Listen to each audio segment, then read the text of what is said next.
자, 이제 첫 회의 단어의 의미 관계에 대해서 제가 조금 정리를 하고 넘어가려고 그래요. 자, 여러분들께서 요게 지금 과거 같으면은 단어의 의미 관계가 한 문제 정도가 나왔는데 최근의 경향은 두 문제 정도가 나오고 있거든요. 자, 먼저 단어의 의미 관계 하면 유의 관계가 있어요. 자, 여기에서는 이제 뭐 한자어와 고유어 또는 고유어와 고유어, 한자어와 한자어 사이에 유의 관계가 형성이 되거든요. 자, 말소리는 분명히 달라요. 밥, 진지, 맘마 이런 식으로. 하지만 의미가 서로 비슷한 단어들의 관계를 유의 관계라고 얘기하고요. 자, 그 다음에 이제 두 번째 좀 보도록 할게요. 자, 반의 관계는 굉장히 중요해요. 과거에 기출문제 1순위였거든요. 자, 서로 반대되는 의미를 가진 한 쌍의 단어 관계라고 되어 있어요. 근데 얘네들은 조건이 분명히 필요합니다. 자, 단어 사이에 공통적인 의미 요소가 있어야 돼요. 그런데 다 공통적이면 안 돼요.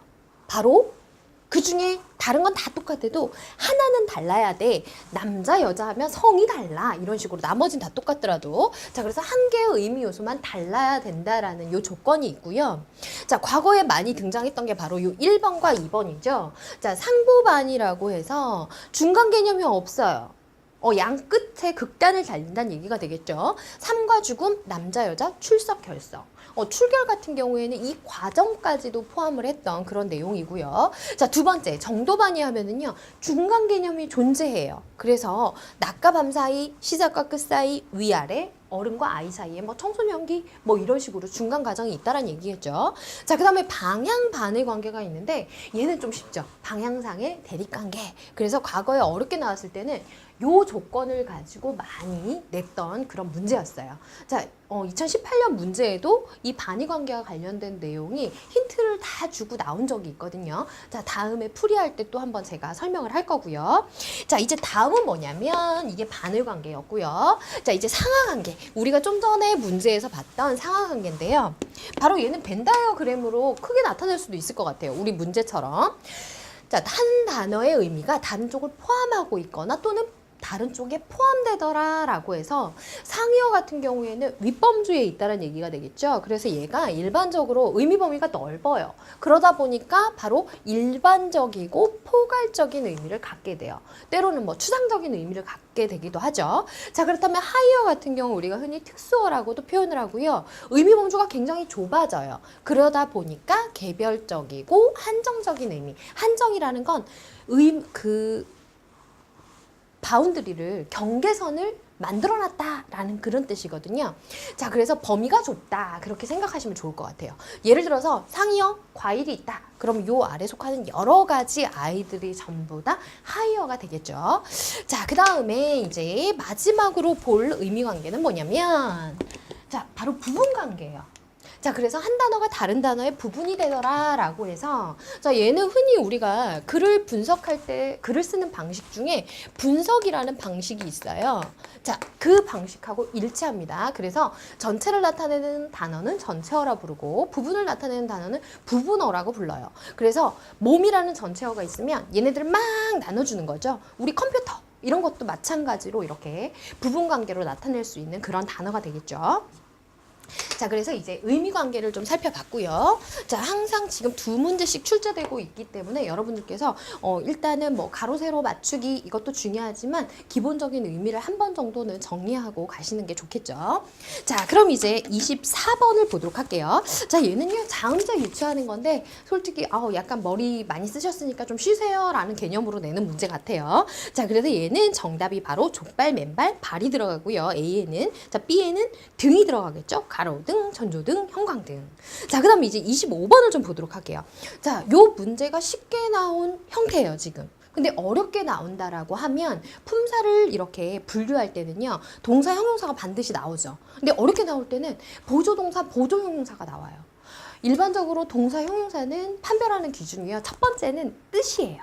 그래서 움직임을 나타내 동사, 성질이나 상태를 나타내 형용사 이렇게 구분할 수 있어요. 아니면 뭘 쓰죠? 그쵸? 문법적 정보를 넣어봤을 때 이게 말이 되느냐, 되지 않느냐. 지금 판별 기준으로 명령형이나 청유형, 현재 시제 선말어미 는을 넣어본다거나 자, 이게 넣었을 때 말이 된다. 그럼 얘는 동사예요. 근데 이걸 넣었을 때 말이 안 된다. 그럼 얘는 형용사가 돼버리죠. 자, 이게 가장 기본적인 내용이고요. 보조동사, 보조형용사는요. 이것만으로 판별할 수 없었어요. 왜냐하면 의미까지 추가해야 되기 때문에. 그래서 요 25번과 같은 문제는 조금 쉬운 문제에 해당한다는 거. 자, 일단 첫 번째 기억을 볼게요. 자, 목적어가 눈을이에요. 눈을 뜨다. 자, 눈을 떠요. 눈이 움직여야 되죠. 자, 그 다음에 고향을 뜨다. 고향을 발로 걸어서 다른 곳으로 간다는 얘기가 되겠죠. 자, 장갑을 뜨다. 손이 움직여야 되죠. 그래서 기억에서 디귿은 동사예요. 자, 그리고 얘를 갖다가 내가 잘 모르겠어 라고 하면 뭘로 바꿔봐도 좋을까요? 명령형으로 바꿔봐도 좋아요. 눈 떠! 그 다음 고향을 뜨렴! 떠라! 라는 거죠. 장갑을 떠! 이렇게 바꿀 수 있고요.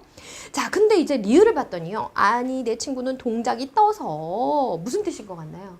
그쵸? 이게 바로 더디고 느린 이런 상태를 나타내는 게 되겠죠. 자, 그래서 리을만 형용사가 되기 때문에 정답이 바로 4번이 되겠고요. 자, 26번 같은 문제는 초창기부터 계속해서 나오고 있는 그런 형태예요. 그러니까 이런 단어군들을 여러분들께서 좀 묶어서 학습하시는 게 좋겠죠.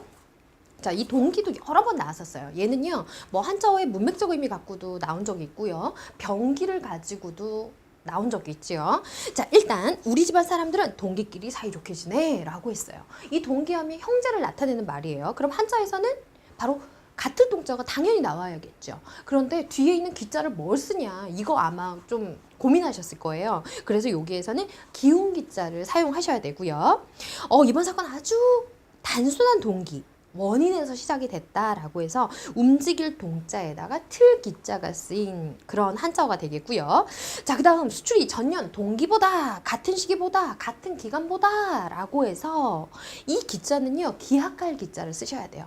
아마 기억하고 디귿하고 아마 조금 헷갈리셨을 거예요. 자, 그래서 정답은 2번이 되겠고요. 자, 이제 27번을 좀 보도록 할게요. 자, 한자의 병기인데요. 한자는 정말 많이 눈에 익혀두셔야 돼요. 자, 항상 말씀을 드리지만, 자, 1번을 보시면 검찰은 관련자들을 소환하기로 했어. 법원에서 이제 소환장 발부하고 검찰로 오라고 출석시키는 거죠. 그런 명령을 하는 거죠. 자, 맞는 내용이고요. 자, 2번을 보시면 독성 성분을 중화시키더라 라고 해서 서로 다른 성질이 이렇게 섞여갖고요. 중간 성질로 나타나게 하는 거예요. 근데 가만히 보면 가운데 성질로 될 화자 쓰면 될 것 같죠. 자, 근데 이런 단어는 실제 존재하지 않습니다. 자, 지금 2번 선택지에 쓰인 단어는 실제 존재하지 않고요. 자, 얘는 어떻게 고쳐야 되냐? 자, 바로 가운데 중자에다가 바로 화할 화자를 쓰셔야 된다라는 거. 자, 요거 좀 주의하세요. 자, 요 선택지에 나와 있는 단어는 없는 단어입니다. 자, 그 다음에 3번에 보시면 지리에 친절히 답하더라 라고 해서 의가 의심품을 의예요. 그죠? 의심할 의. 자, 그래서 의심나거나 모르는 점을 갖다 질문하더라 라는 게 지리가 되겠고요. 자, 파견하면 일정한 임무를 줘가지고 어느 쪽으로 사람을 보내는 걸 얘기하고요.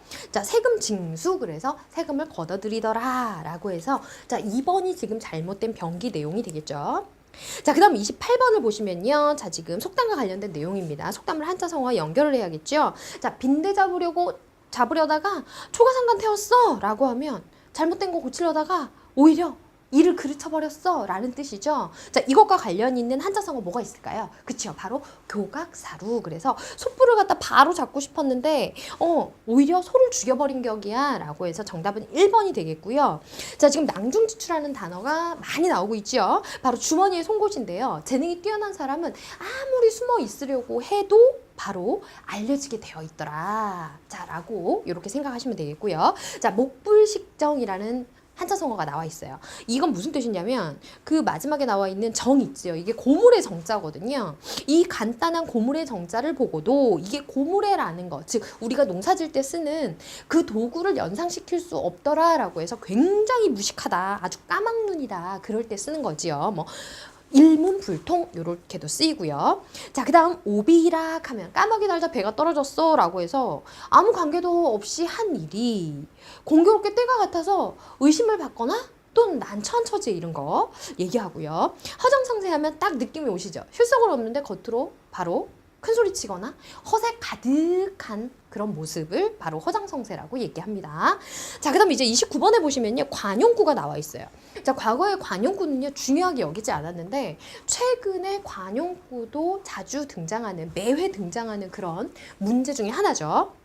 자, 손을 거치다 라고 해서 어떤 사람의 노력으로 손질되다. 그래서 손을 거쳐서 완성되다. 우리 이렇게 많이 쓰죠. 자, 그 다음에 나 너무 힘들어가지고 별 봤잖아 라고 얘기하죠. 충격을 받아갖고 좀 정신이 아찔아찔하다 뭐 그런 거고요.